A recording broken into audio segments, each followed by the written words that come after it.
guys on this classic from the Harold's Honor collection. We just shipped this all the way from Bakersfield, California. One of the nicest collections of vintage bikes we've ever gotten. The Zahner family owned B&H Cycles for half a century. And this was one of the diamonds in their collection. This thing is something else.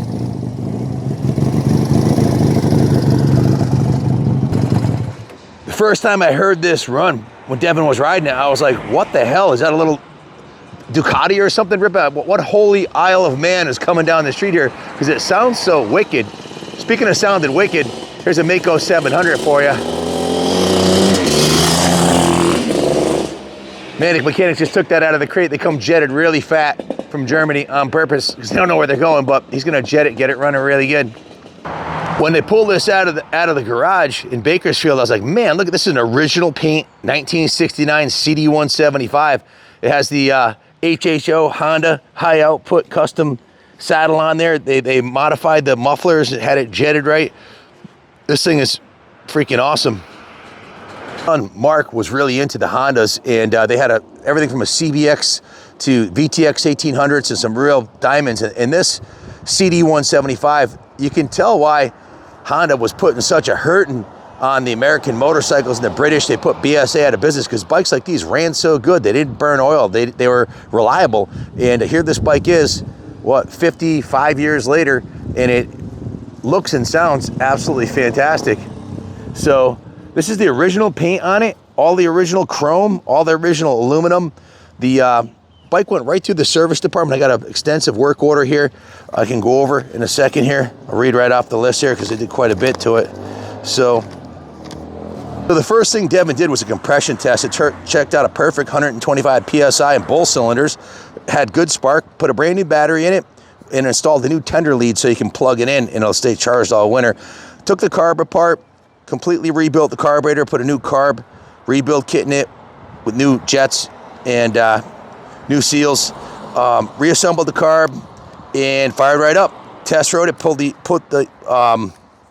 cleaned the fuel tank, had the tank off, had to replace the fuel petcock, did the metal rescue on the interior of the tank, also put a new fuel filter and fuel line on it, also replaced the float bowl. The original float bowl had an issue, so replaced the flasher relay and put a new headlight on it. So as far as parts go, spark plugs, a battery, a tender lead, 2 turn signal bulbs, all the turn signals work, carb rebuild kit, a taillight bulb, a brand new headlight assembly, a flasher relay, a fuel petcock, and some VP94 fuel.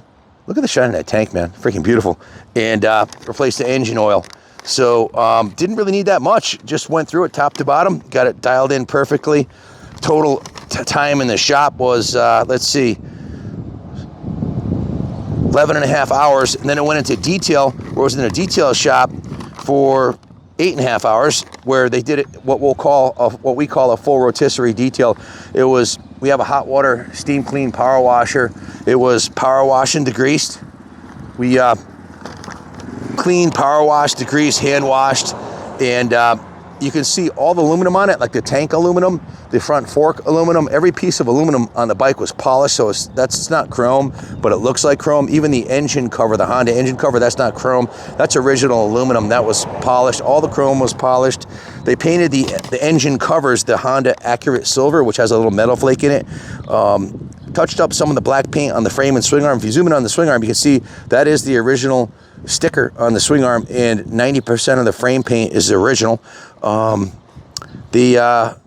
Let's see, cleaned all the nuts and bolts and screws, 2 coats, buffed it twice and waxed it with this product we use that we got from the Lars Anderson Museum.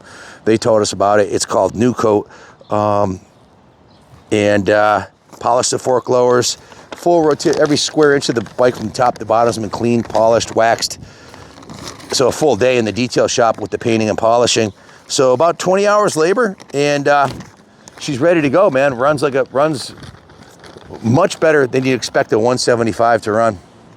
A CD, not a CB, CD175 K3. It's their middleweight roadster, classic 4-speed parallel twin, simple single carb overhead cam engine, very easy to tune and work on. Honda comfort, finish, super bulletproof and reliable. Smooth power delivery, very low vibration, low maintenance, and Ronnie commented earlier on the enclosed chain how he thought that looked pretty cool. About 17 horsepower, 10,000 RPM, super thrifty, 80 miles per gallon, only weighs 273 pounds with fuel, and it has a top speed near 80 miles an hour. Lightweight, low seat height, good learner's bike, good old pro's bike like mine because you won't get bored on it. And it's remarkable that the paint still shines this good 55 years later. It's just unbelievable. Quite a bit of time and effort has been, the Zoners really did a beautiful job preserving this thing for the last 50 years. And it has no miles on it, guys. 5,320 miles, very low miles. Mark and his dad owned 43 motorcycles. So obviously they had a lot of bikes to choose from. This is one of the diamonds they kept in their collection. We just took it to the next level and gave it the love it needed after sitting in their private storage for the last 30 years. So if you have any questions about it, give us a call, 860-454-7024. We finance through Freedom Road Financing, and we can ship this anywhere in the country, anywhere in the world. If you're overseas, we can ship this for you. If you know, there's no oil leaking out of the base gasket or the head gasket. The points covers polished beautifully. This is the original aluminum, original tank badges, original rubber, original paint. This is the original fuel cap in the inside of the tank. If you zoom in inside there, try to back up a little bit so they can see. Let the sunlight back up a little bit. Can you see it with the sunlight in there? Nice and clean, man. So, yeah. Good luck finding a nicer 55-year-old. Most of these small bore machines were ridden into the ground because they were so fuel efficient and fun. Guys that ride them all the time. So if you have any questions about it, give us a call, 860-454-7024. Thanks for watching. God bless America and God bless the Zoners. Rest in peace, Harold.